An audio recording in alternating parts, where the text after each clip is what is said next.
Welcome, ladies and gentlemen, to Truth on the Tracks. I'm Brandon Turbeville, your host. Tonight is April 6, 2015, and we have a lot of information to cover, ranging from the domestic to the foreign to the international, and a number of different rabbit holes, which I hope we're able to get into tonight if we have time. The show is being recorded on April 5th, so bear that in mind. Events can change pretty rapidly in the field, so you have 24 hours of a window there for things to change, but hopefully we'll be discussing things that will remain relevant. I imagine that they will be in only 24 hours difference. So before we talk about the number of topics that we're going to get into tonight, I want to remind you that you can catch Truth on the Tracks here every Monday night and Friday night at 9 p.m. Eastern Standard Time here on ucy.tv. And you can access the show's personal webpage at ucy.tv/TT for Truth on the Tracks. And on that page you'll find the chat room, the archives of the show, and the links to my most recent articles as posted on BrandonTurbeville.com. Also remind you that you can check out my work over at activistpost.com as well as it comes out. But also, if you're interested in my work specifically, then please go to BrandonTurbeville.com, as that is the website where I repost all of my articles, all of the YouTube videos, all of the archive versions of this show, all the interviews, everything that is relevant, all the relevant information is over there as well. Of course, there's the books tab. You can buy books at the website. There's a link to the radio show, and there's even an events page there that you can keep checking in case there will be speaking events in the future, or any other kind of event. So we've got a lot up there at BrandonTurbeville.com. We've redone the site a little bit so it's easier to read. At one point we had a black background with with blue and red font and white font, and it was very difficult for some people to read. And I got a number of complaints about that setup. So we took a look at it and we decided to change over the way it looks. So for those of you, if any of you have gone to the website and found it difficult to read, then please go back and check it out, because I think you'll appreciate the improvements that we've made. It's got a new white background and a green header. So more improvements will be coming. Hopefully, wholesale improvements. We're hoping to redo this whole website from the ground up and then start expanding on a number of different things. So once we're able to really get going with that, then things are going to get much better. We'll be able to get a lot more accomplished in terms of the outreach of the program and of the website and of my work in general. We'll talk about that later. Now, we've got a couple of interviews up on BrandonTurbeville.com. One is from Redline with Sputnik News, the Russian media organization. I did this with Sergei Strokhan and Andrew Korybko. The interview's only about 5 minutes. It starts about 8 minutes in, but I'd encourage you to listen to it. It's involving the Iranian nuclear deal, and of course we hope to have more interviews posted up at the site this week. And not only the archive version of this show, but an interview with Reality Bites Radio with Neil Foster and Flow of Wisdom with Sean Anthony over at GCN. So check that out as well. Now, before we get into the real detailed stuff, the Middle East, and if I get a chance, we're going to talk about this mind war issue. But I want to mention briefly this idea of mandatory voting that's coming to the United States. Again, I'm not sure if I mentioned this 2 weeks ago, and I apologize for the fact that last week was a rebroadcast. I was a bit under the weather and unable to do the show. So we have the article from March 18th, Obama floats the idea of mandatory voting. We have Obama at a public meeting about campaign finance reform in Cleveland, Ohio. He stated that he likes the idea of compulsory voting in the United States. And when he said that, he cited Australia and a number of other countries with the same type of law as an example of the ways the idea could be implemented here in the U.S. Now, in Australia, people who don't vote are subject to fines and imprisonment. But of course that doesn't matter to Obama, since fining and imprisoning individuals for refusing to become part of this hive collective Borg, or purchasing private products, that's been a hallmark of his administration since day one. Obama has suggested that one of the answers to the corrupting influence of money over American elections is not the end of the practice of following horrendous rulings like Citizens United or imposing more regulations on political campaigns and donations, or even the public funding of elections. No, Obama's answer is that Congress and the President are all available to the highest bidder. It's to force the American people to go out and vote for them whether they like it or not. So this is what Obama said. It would be transformative if everybody voted. That would counteract campaign money more than anything. If everybody voted, then it would completely change the political map of this country. End quote. Now, he didn't officially announce any start of any initiative to begin mandatory voting. He did promote the idea vociferously, and he even claimed, this is ludicrous, but he claimed that voting, quote, may end up being a better strategy in the short run than any other possible policy, end quote. So he complained that the Democrats had been defeated in last year's election, which he said that, I don't know if this is actually true or not, but he attributed this to Democrats tending to stay home more than Republicans. It's his quote. He says, the people who tend not to vote are young, they're lower income, they're skewed more heavily towards immigrant groups and minority groups, and they're the folks who are scratching and climbing to get into the middle class, and they're working hard. There's a reason why some folks try to keep them away from the polls. We should want to get them into the polls, end quote. So, in other words, Obama says that he wants to ensure that his base, which has been duped by propaganda and phony promises and hope and change, and the Democratic Party essentially comes out for future elections by any means necessary, even the force of law. But there's more to this issue than a sore loser like Obama whining and conniving for his party to win future elections. It's about control, and I think most of my listeners will understand that well. In the midterm 2014 elections, voter turnout was at its lowest levels since World War II. And that's partly because Americans have grown vastly more apathetic over the years, but it's also in large part because most Americans have figured out that both parties are exactly the same. In fact, a large portion of the American population is aware that Democrats and Republicans, despite putting on a pretty good show on the campaign trail, are bought and paid for by the same interests. Most Americans now understand that electing either of those two selected puppets will have exactly the same effect on their lives as it would have if they had reversed their vote in the opposite direction, if they'd have voted for the other party. Forcing Americans to go to the polls and commit a meaningless gesture of pushing a button and choosing between CFR member A and CFR member B, essentially the play will legitimize itself by producing an audience. The buttons that get pushed at this display are irrelevant. The goal is to continue passing so many laws and policies that compel the average citizen to do something they don't want to do or have no interest in doing, until each individual is having to ask permission for even the most inane, normal behaviors and activities.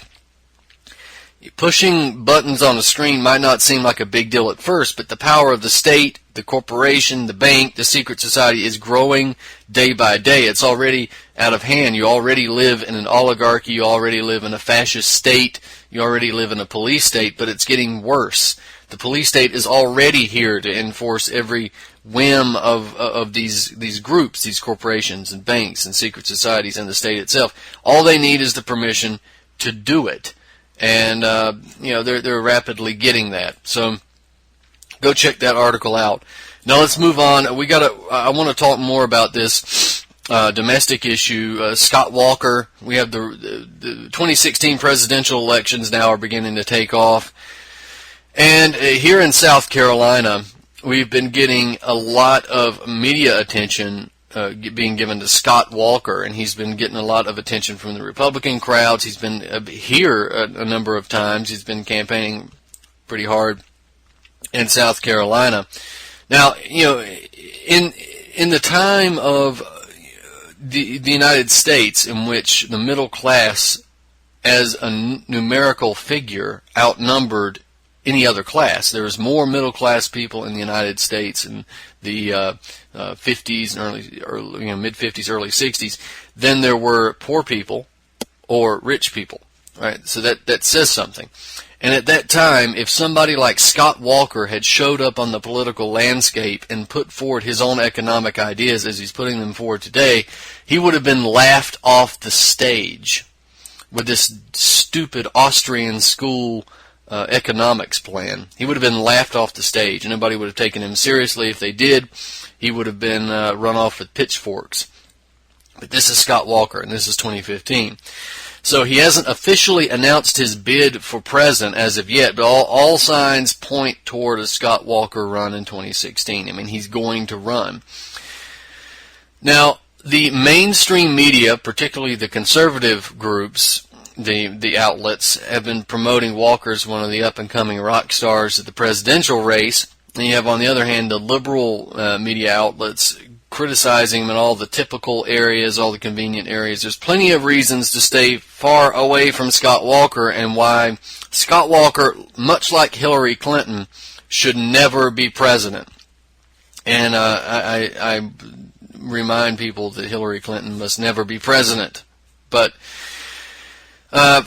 we have, fresh on the heels of Scott Walker and the passing of his right-to-work legislation in Wisconsin, which has absolutely nothing to do with right-to-work. This is about union busting, and it's about destroying the collective bargaining rights of workers, which, of course, Austrian School Economics proponents love. They love to destroy unions. It's funny that many of my we'll just move on. So Walker and his I'll say it. Many of my libertarian friends will reserve the right of the states. They'll say various issues. It'll be a cop out because we'll leave that up to the states. The 10th Amendment.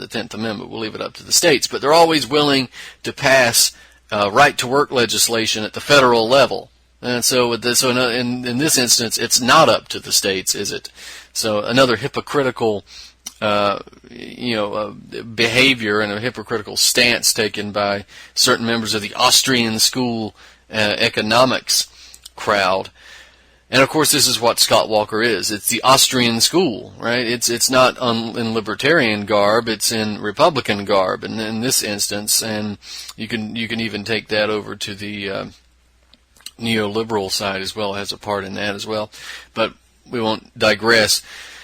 Walker and his allies in the Wisconsin State House they're launching another assault on workers' rights and the economic rights of the American people. This time, the guarantee provided by the Wisconsin statute that workers receive 24 hours rest for every 7 days they work is coming under attack from the Walker machine. Now, basically, what the statute says that if for every 7 days you work, you have to be given at least a day off. And the reason that this was implemented was because many people were being forced to work, indefinitely, and with the threat of losing their job. Right? There was this old thing in the Depression.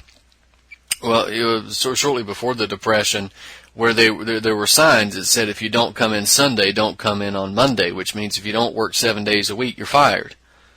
And this is essentially what the statute was trying to prevent, because believe it or not, again, to my Austrian School proponent friends, believe it or not, some people do need a day off every now and then. So I hate to burst your bubble, but we are trying to avoid the days of slavery and wage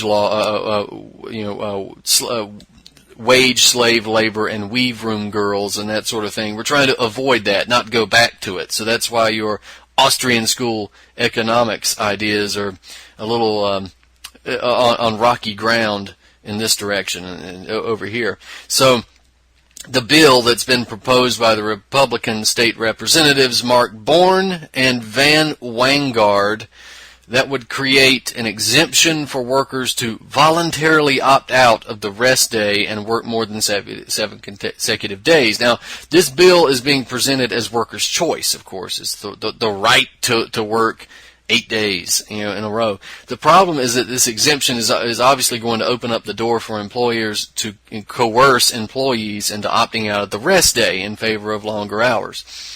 So the result of repealing this legislation will open the doorway to a situation in which workers can be forced to work indefinitely without a day off, as I said earlier. There's a good article up, Wisconsin Lawmakers Go After Workers' Rights. It's by Bryce Covert, and I would recommend that you take a look at that. But essentially, we've got, again, as I said, this is going to open up the door for workers to be, to forego the rest period because they're being pressured by employers. Again, the reason Wisconsin had to pass this day of rest law in the first place was because employers had been abusing employees by pressing them to work for too many days without a break. We had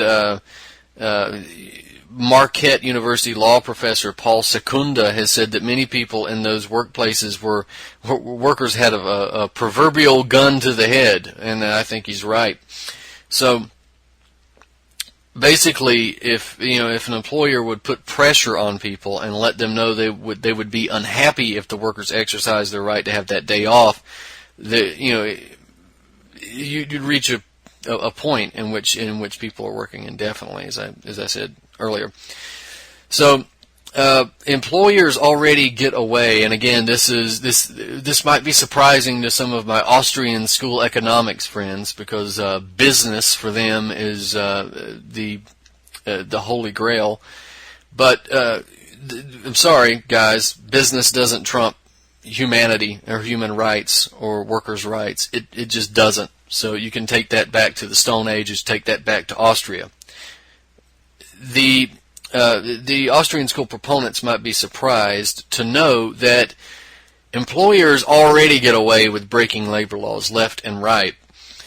It's estimated that employers rob employees of more than $50 billion in wages every year by making them work off the clock, by denying them overtime pay, or making them pay for things like uniforms out of their own wages. Even when workers press charges over wage theft, most of them don't recover any money even after proving what happened. So anyway, it's a complete mystery, I guess. I mean, maybe we do understand why this is the case. There's lots of propaganda, but why Wisconsin voters would ever allow representatives like the two who submitted this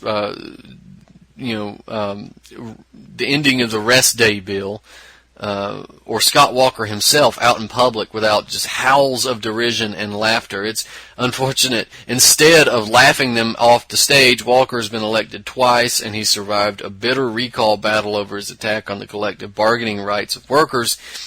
But Walker has acted as a tool for Wall Street and big corporations and government by attacking the rights of workers and their unions for some time. And after his right to work victory in Wisconsin and his colleagues' rest day bill, 3 other attacks on unions and workers are in the planning stages as well.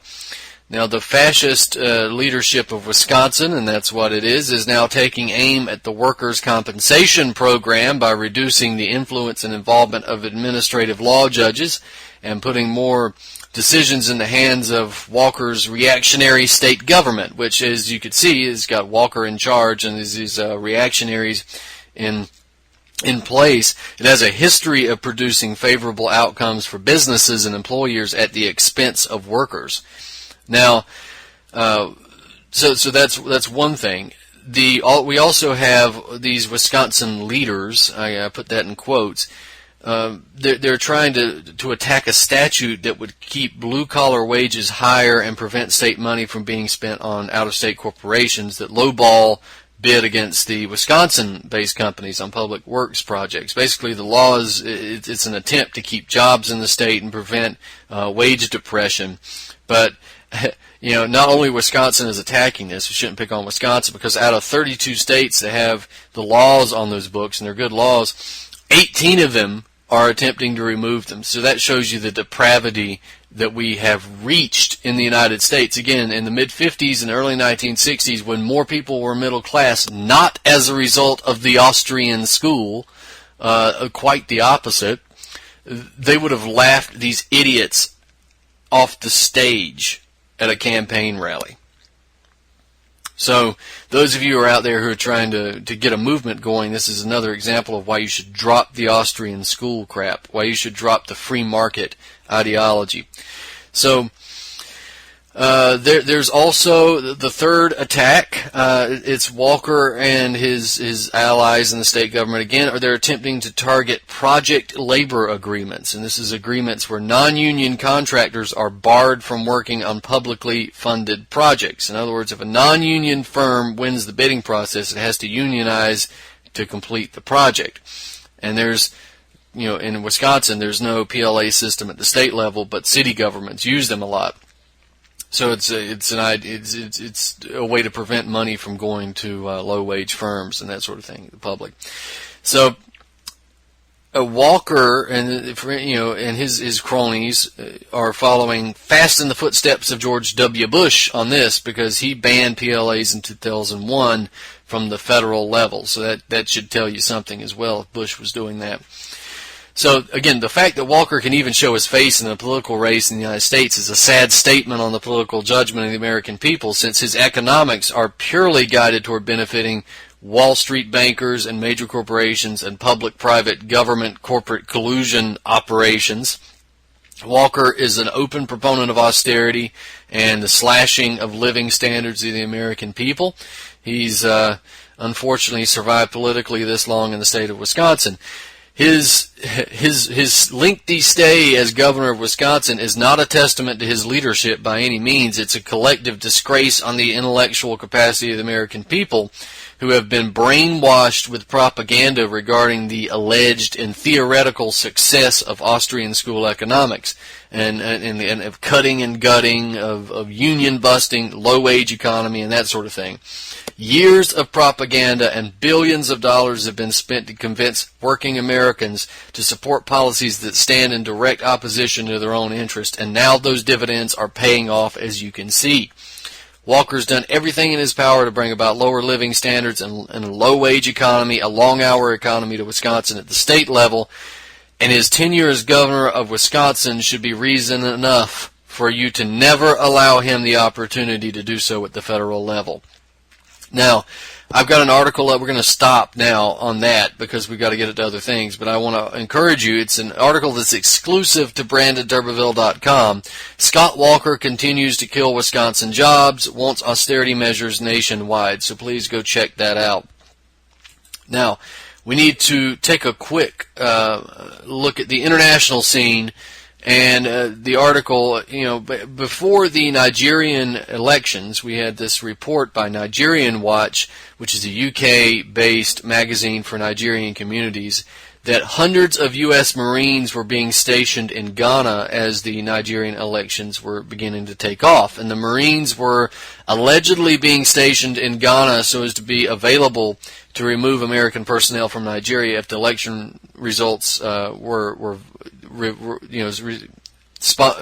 created violence, basically. If there were violent riots and that sort of thing that many analysts expected at the time, and so forth. So Nigerian Watch reported that there was the possibility of post-election violence, especially after the results were announced, because neither the People's Democratic Party or the All Progressives Congress wanted to accept defeat. And it reported that one of its sources had claimed that 2 Hercules C-130 airplanes touched down at Kotoka Airport a week before March 28th, and carried 3 helicopters inside. The source also claimed that there were over 200 Marines and they were camped at the airport. The helicopters were believed to be meant for the quick evacuation of Americans in Nigeria in the event of violence. Now, if the reports were true, and they probably are, then it's possible that the Marines may have been in Ghana as a preparation to evacuate Americans in the event of violence-ridden elections.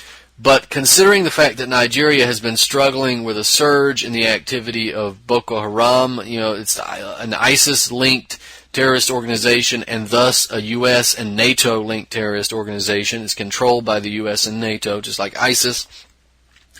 It's legitimate to wonder whether or not these troops are being stationed for other purposes. So, again, not only are Boko Haram's connections to ISIS and U.S. intelligence well documented, but the terrorist group's own military interests in terms of territory and destabilization are conveniently the same as those of the U.S. and AFRICOM whenever you take a look at it on the map. And taking into consideration the geopolitical and geostrategic interest of these locations, particularly the U.S. and China, one can easily begin to see that the role that Boko Haram plays in the battle between two major powers over natural resources, investment, and influence play a major role in the stationing of these troops. But whatever the nature of the troop placement may be, assuming that the reports were correct, but you have to, if you look at the track record of the U.S. geopolitical troop movements in recent years, it's undoubtedly a development to watch. You could take a look at my article on that report, U.S. stationing Marines in Ghana on eve of Nigerian elections. It's up at Activist Post and BrandonTurbeville.com. So let's try to take a very brief look at the military drills, and then we may have to skip over some of the Middle East stuff because there's something I really want to get to in the meantime. Now, I think most individuals kind of assume that historical and future events arise as a result of a series of massive and seismic actions, okay? In other words, that there's a major historical event like 9/11, and that prompts, the historical fallout, right? There's the assassination of Franz Ferdinand, and then there's World War I, right? That these things happen suddenly, and they're loud, and they're massive in scale, and they're seismic in terms of their reaction. But the truth is often that these incidents begin with a whimper and not with a bang. And I'm going somewhere with this.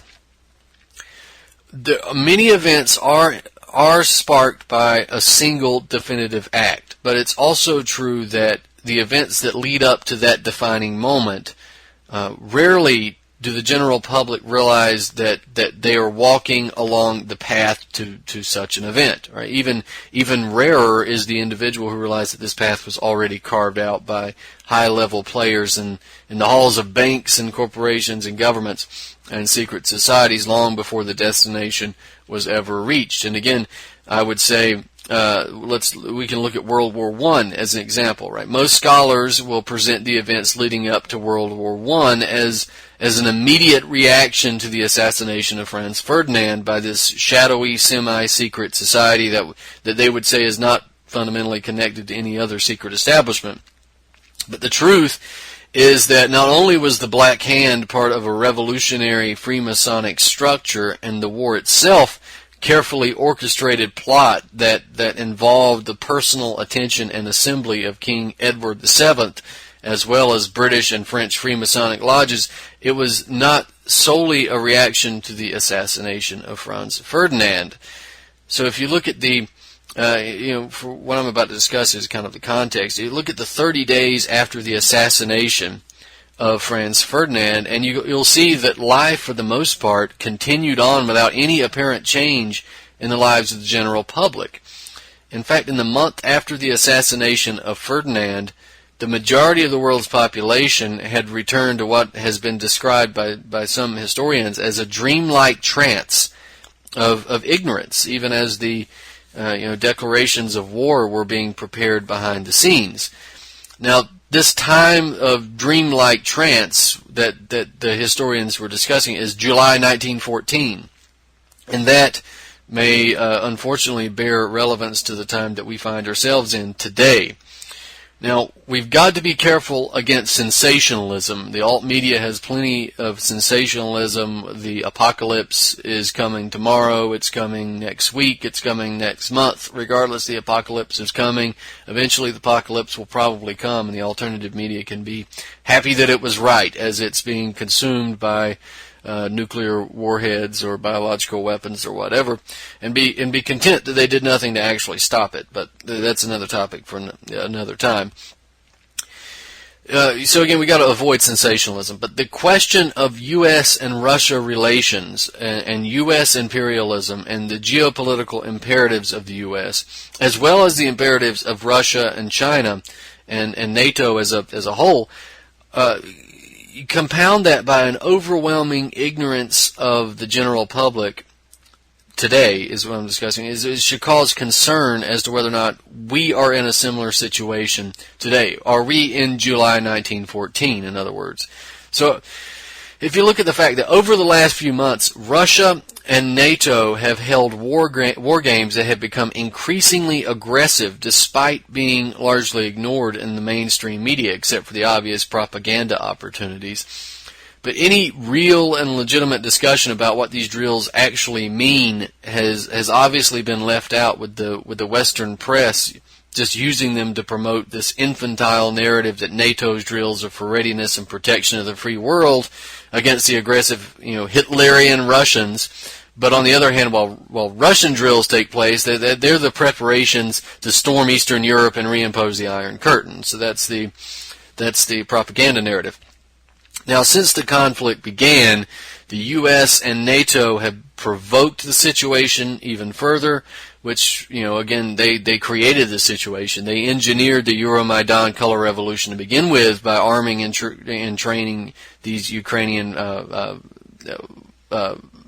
protesters and then fighters to go in and overthrow Yanukovych. And subsequently, after that, they armed and trained these Ukrainian fascists and encourage them in the military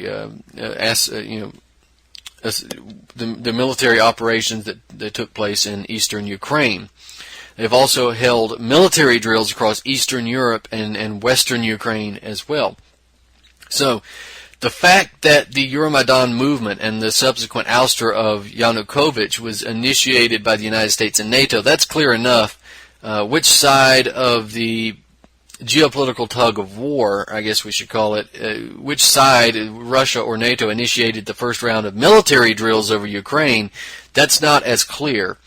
Russia's position is undoubtedly defensive in regards to Ukraine, but both sides of this conflict have been flexing their muscles since the crisis began in earnest. So these drills appeared as mere muscle flexing between world powers.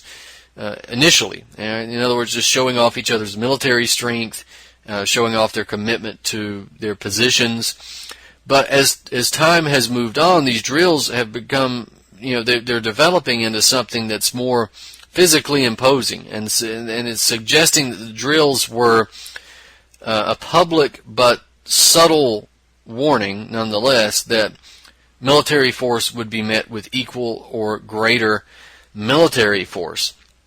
So if you look at the fact, despite reports by Western mainstream press suggesting that a Russian troop buildup along the border with Ukraine, you look at those reports and you'll find that was nothing more than, they had photographic evidence. Let's take a step back. The Western press claimed that Russian troops were building up along the border with Ukraine, and they had photographs as evidence of this fact. And it turned out that these photographs were nothing but more than photographs of drills that had taken place in August 2013. That was months before the U.S. Protest had toppled Yanukovych. And these military drills, obviously, I think they had, it appears they had been conducted in tandem with one another, both sides of the conflict, equally, right? So in May 2014, both the United States and Russia conducted large-scale nuclear war drills within a week of one another, and despite the apocalyptic nature of those drills, the maneuvers were largely seen as just a show of strength and kind of a veiled threat between the two countries. The next month, in June of 2014, Putin ordered snap military drills to take place across central Russia, which were the largest since Russia annexed Crimea a few months earlier. In August, Russia took part in another drill near the Ukrainian border. In September, and this is 2014, the U.S. and NATO went further, and they took it a little bit further with staged military drills inside western Ukraine, even as there was intense fighting taking place in the country's eastern region. So this was Rapid Trident exercise that took place there, and that was the exercise that was taking place when MH17 crashed over Ukraine. And another NATO drill, Breeze 2014, concluded on July 17th, which was the day that MH17 crashed, and involved commercial air traffic monitoring, as well as, and this is what it defines itself as, reaction to asymmetric threat warnings, anti-submarine warfare, and artillery firing, end quote. So Breeze 2014, again, had commercial air traffic monitoring, so that's quite interesting. I've done articles on that in the past. Now, the most assertive and the most concerning military drills from the Russian side, of course they were eclipsed by the Americans shortly after, came after Putin's 9-day absence. But these military drills involved the infantry, the Air Force, the Spetsnaz troops, and other military branches all across the country. And these drills were, the entire country was involved in them, right? The drills were set to practice repelling a land, sea, and air military invasion on its western, northern, southern, and eastern fronts. So if you look at RT, the reports from RT, it says motorized infantry, combat aviation, and Spetsnaz troops have been put on alert in all 9 time zones of the Russian Federation, including the Volga region, Urals, Western Siberia, the Far East region, and the Pacific, the North Caucasus, and along the borders of NATO member states from the Arctic through to the Baltic and Black Sea. RT... Here, we'll just read what RT describes the deployments as. Right? The operational zone of the Northern Fleet's drills have been expanded to the Norwegian Sea, and the number of deployed naval task groups has increased to 5, the Defense Ministry reported. The commanding staff of the Northern Fleet has decided to build up the contingent involved in training missions to defend Russia's borders in the Arctic, the ministry said in a statement. More than 20 ships of the Russian Baltic Fleet are out at sea conducting defense drills, the Russian Western Military District's press service announced on Wednesday. And then it goes on. It says, a tactical group of the Russian Black Sea Fleet will hold military exercises on Thursday targeting decoy enemy bombers and battleships. Paratroopers from the Ivanovo Airborne Division have been relocated inside the Arctic Circle next to the Norwegian border on Ilyushin 2-76 airlifters to train countering subversive groups, maintain anti-aircraft defense, perform engineering and radiation reconnaissance, and sharpen field camouflage skills. The Defense Ministry reported on Wednesday that the Russian Marines from Temryuk in southern Russia's Krasnodar region has been put on full combat readiness and are training next to the Kerch Strait connecting the Black Sea and the Sea of Azov. The units are conducting exercises in conditions similar to real military activities, using simulation tools to train counteracting subversive groups and repelling enemy amphibious assault landings. Russia's Strategic Command has put mechanized troops of the Eastern Military District deployed on the island of Sakhalin in the Pacific on the highest levels of combat alert. Up to 3,000 troops and nearly 1,000 military vehicles are training defense of the coast in close cooperation with the Air Force. Over 30 Army aviation crews are being relocated from airfields in the Leningrad and Smolensk regions to a military airfield in the Arctic. MiL Mi-24 and Mi-8 helicopters are set to cover over 1,500 kilometers with a stopover for refueling in the Karelia region. About 80 military pilots of the Eastern Command are taking part in air darts contest that includes performing air stunts, bomb dropping, and unguided missiles firing using Su-25, Su-27SM, Su-24M2 assault and fighter jets. Assault helicopter pilots are training live ammo shooting, ultra-low flying, and evading air defenses. Over 2,000 engineer troops and 350 special vehicles at the Central Military Command are training in demining all types of military explosives using brand new standoff IED detection vehicles The ongoing snap check of the military involves about 76,000 troops, over 10,000 units of military hardware and special equipment, 65 battleships, 16 support vessels, 15 submarines, 200 warplanes, and helicopters. Okay, so I went through that long description so you can understand the scope of these drills. Now, the drills that were held in Russia are the largest yet, and they represent an escalation in the crisis, right? There is a shaky ceasefire in Ukraine, but this is an escalation nonetheless. So the American side responded with drills of its own, which flooded a number of Baltic states with U.S. and NATO military personnel and equipment. This was Operation Atlantic Resolve, and it has resulted in thousands of U.S. troops alone and hundreds of U.S. tanks flooding several of these Baltic countries, receiving a mixed welcome from the locals. So some of the locals there are not happy with the American presence. The drill has resulted in what some of these military personnel, military commanders are calling a line of troops. We had Colonel Michael Foster of the 173rd Airborne Brigades. This is his quote: "As you connect countries, there is almost a line of U.S. troops," end quote. So, what is that? All right, we'll talk about what that is. The host nations include Latvia, Lithuania, and Estonia, as well as Poland, Romania, Bulgaria, and Western Ukraine. So the Black Sea is also a site of the U.S. and NATO drills. These troops are being deployed not only in countries that border Russia, but in areas that themselves are physically close to the Russian borderline. So it's not just that they're in Poland, for instance, but they're on the border, the Russian border, or not Poland, but like Latvia, Lithuania, Estonia. It's not that they're just in these countries, but they are in the borders. They are on the borders with Russia. A line of troops on the borders with Russia. So the Russian forces are on high alert, and virtually the entire country being put in place under the pretense of drilling to repel any land, air, or sea-based force that might try to invade Russia, as well as these subversive groups, which is pretty interesting. The U.S. military's line of troops, which is placed right at Russia's doorstep, we'd have to wonder whether or not these, whether or not the drills, Russia, the U.S. and NATO, are they really taking part in legitimate military drills, even for a show of strength or deterrence, or are they actually putting their military personnel in place for a direct military conflict? In other words, it's legitimate now. This is not sensationalism. It's legitimate to wonder whether or not Russia and NATO are engaging in troop placement under the guise of drills for a real war.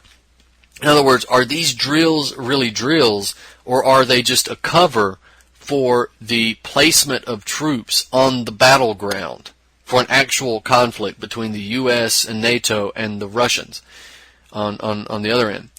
So we got to wonder, are we seeing the chess pieces being set up for military confrontation, which might begin in Eastern Europe but find its way to North America and eventually the entire world?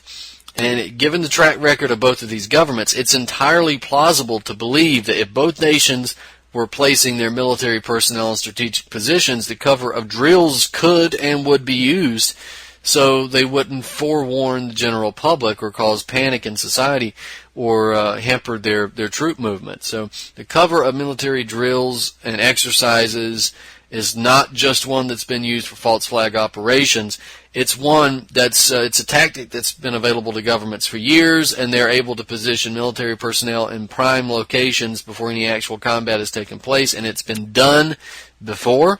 Troop placement under the guise of drills has been done before, and all this this presents us with a question, right? Are we in a dreamlike trance, the American people? Are we in that 30 days of a dreamlike trance that took place after the assassination of Franz Ferdinand? Are we in April 2015, or are we in July 1914? So that's the question, I guess, and we need to be vigilant about that. Now, I'd encourage you to go read my article, Do Russia NATO Military Drills Signal Something Ominous, up at Activist Post and BrandonTurbeville.com. Now, we also have this question when you're looking at military drills. we had this drill situation that I reported back in early March here in South Carolina, where we had the South Carolina National Guard going door to door doing wellness checks.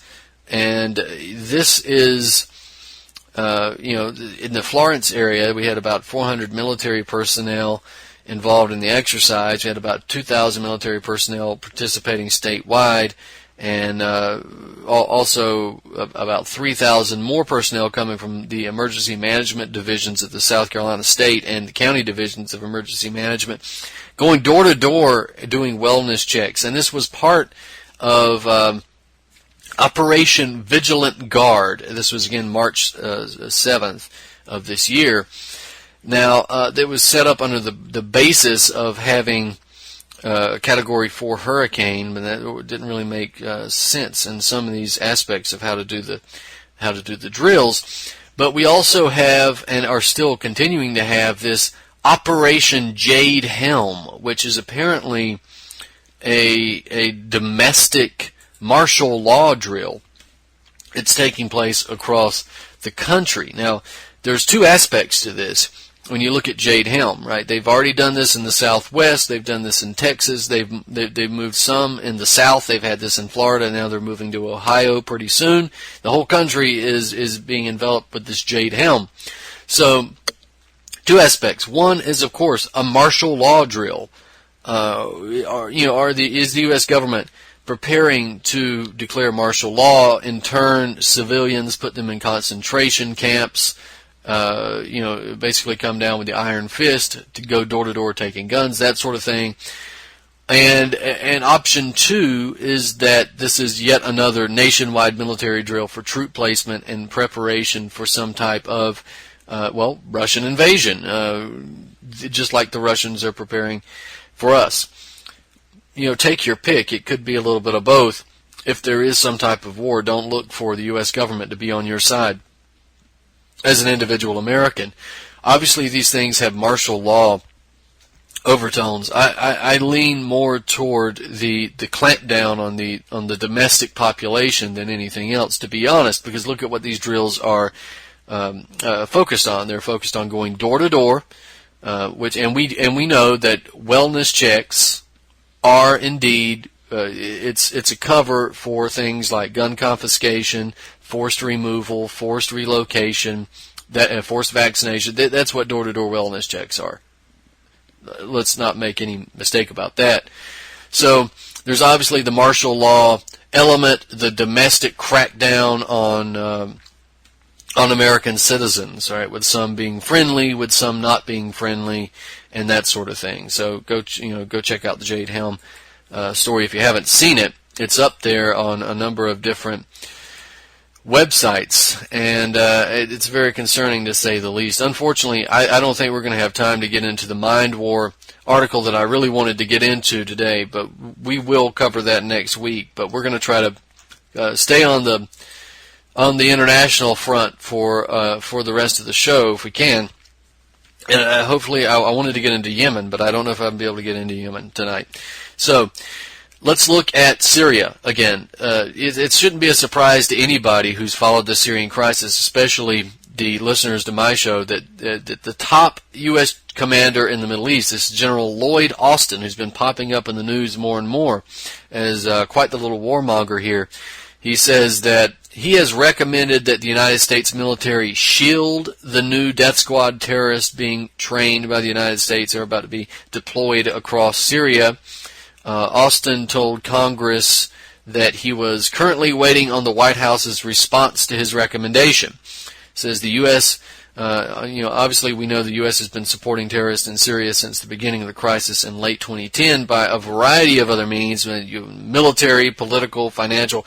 But the U.S. recently announced that it's going to openly train several thousand jihadist fighters to be deployed against the Syrian government. So it's likely out of this new batch of terrorists that the U.S., if Austin's recommendations are accepted, will use as justification to begin engaging Assad's forces. So you're going to claim that these jihadist fighters are going to be moderates, but they're not going to be moderates, they're going to be jihadists. The U.S. administration, of course, has been crowing for some time about a plan to train about 5,000 fighters per year for 3 years to fight Assad in Syria, and its February 19th agreement seems to be the public culmination of that plan. And the assault on the Syrian government is being presented as an attempt to fight ISIS, which we're entering the land of the twilight zone here, because the U.S. is actually supporting ISIS and they want to destroy the Syrian government. Now, the U.S. military also stated that it has plans to send over 400 troops as well as special operations forces personnel to train these death squad fighters. So if Austin's recommendations are accepted by the White House and the U.S. military becomes committed to shielding these death squad fighters in Syria, then a direct clash between U.S. military personnel and the Syrian army will undoubtedly take place in the very near future.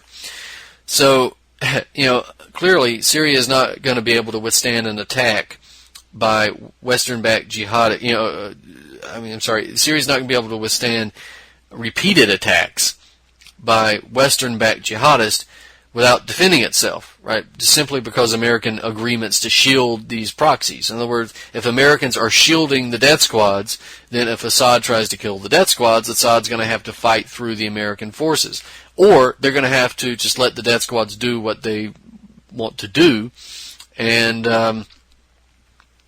hope that they can deal with the other death squads. But that's, again, this is not going to work, because eventually, if you don't do anything, these death squads will run rampant and take over the country. It will be a tantamount to an direct American invasion. It will be death squads painted a certain color, and these death squads you cannot touch, or the Americans get involved, and these will be the spearhead forces. And of course, if you fight those death squads, then you're going to bring the Americans in directly. So if it brings the Americans in directly, the Syrian military simply can't withstand the U.S. bombardment that would result. So neither of these situations can really produce anything but a catastrophic loss for the Syrian government.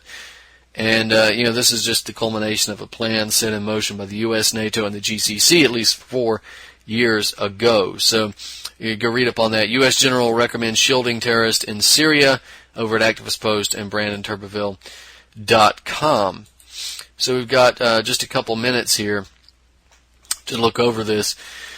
We have the Iraqi. We'll just briefly do this. The Iraqi situation in Tikrit. The Iraqi military and the Iranian military were cooperating in their attempt to retake Tikrit. It was a long and bloody battle. The Americans stepped in and said, "We will not bomb over Tikrit. We will not help fight ISIS unless you back off with the Iranians." In other words, the U.S. military says ISIS is better than Iraq and Iran cooperating. That's essentially what they're saying. The United States is terrified of Iraqi and Iranian cooperation. They don't want the Shiite arc of influence. They don't want the Iranian arc of influence, and they don't want the destruction of their terrorist proxies in the Middle East. So the United States basically told Iraq, if you want American help in fighting ISIS, then you're going to back off in cooperating with the Iranians, and that's what the Iraqis did. And that was foolish, in my opinion. The Iraqis should have told the Americans to shove it, to get lost, to get out. They've got no business there to begin with, to just go back and go back home and sit on the withering corpse of their economy. That's what the Iraqis should have told the Americans. Hopefully we'll talk about this more in depth next week. And of course, Yemen, just some points. We'll talk about this again next week. We'll go into detail. But again, just remember some key points here. The Houthis are not Iranian proxy forces. They are not. Also remember that this Hadi, this president who is overthrown from Yemen, he was a Western puppet, and the guy before him, who was a dictator for decades, Saleh, was also a Western puppet. So these guys are nothing but Western puppets, and so don't worry about them. Don't worry about these dictators. Remember, Saleh was overthrown in the Arab Spring, and Hadi was put in. So this was controlled by the U.S. and NATO. So forget about them. Let the Houthis do their thing. The GCC action, the Arab League action, in Yemen, it's illegal, it's an invasion, and it's a tragedy. They've killed a number of civilians. This is the internal affairs of a country, and what they want to do is to prevent. It's not that they're trying to stop Iranian influence in Yemen. They're trying to prevent Iranian influence in Yemen. So it's also a hypocritical action. Let's not forget that overthrowing a president in Yemen is apparently worthy of an invasion to stop it, but overthrowing a president in Syria is worth an invasion to support it. And overthrowing a president in Ukraine is worth World War III and thermonuclear war. In Yemen, it involves bombing the rebels. So that should show you. We got to wonder, is Syria next? Is the Arab League becoming emboldened by its action in Yemen, and is it going to launch an attack on Syria in the near future? And we hope that it doesn't. But that's a possibility. So we'll talk about that next week. And of course, we want to get into the coup that didn't happen against Obama, and then we also want to talk about mind war and pedophilia and Satanism. It's all connected, and we'll go down those rabbit holes hopefully next week. Ladies and gentlemen, this has been Truth on the Tracks. I'm Brandon Turbeville. We'll see you next week.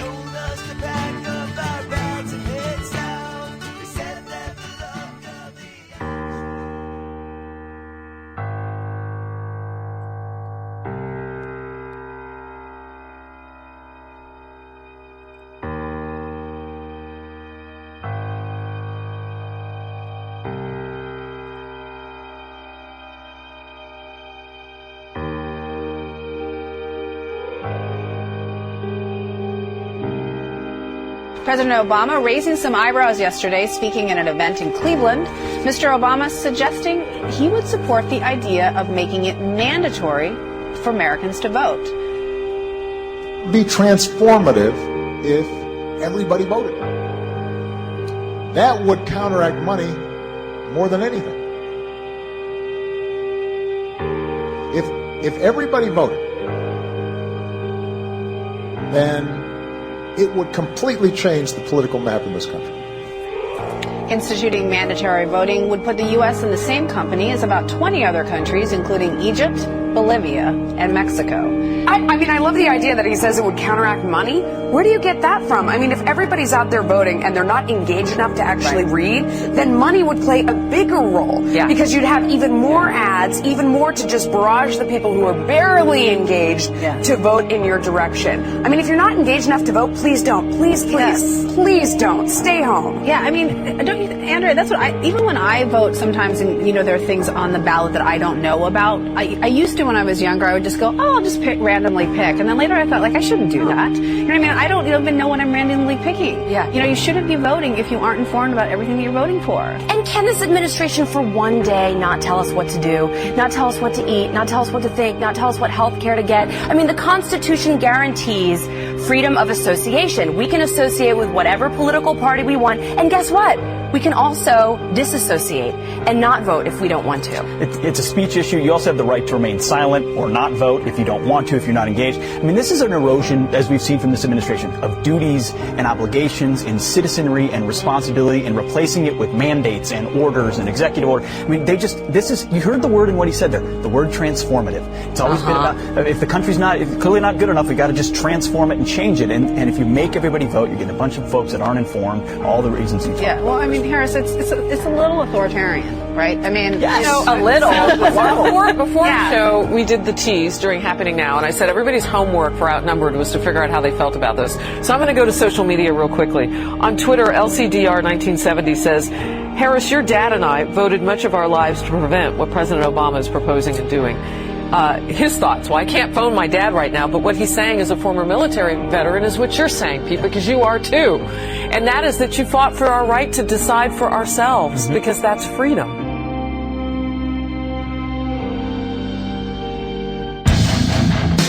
For more news, visit HateMyNews.com.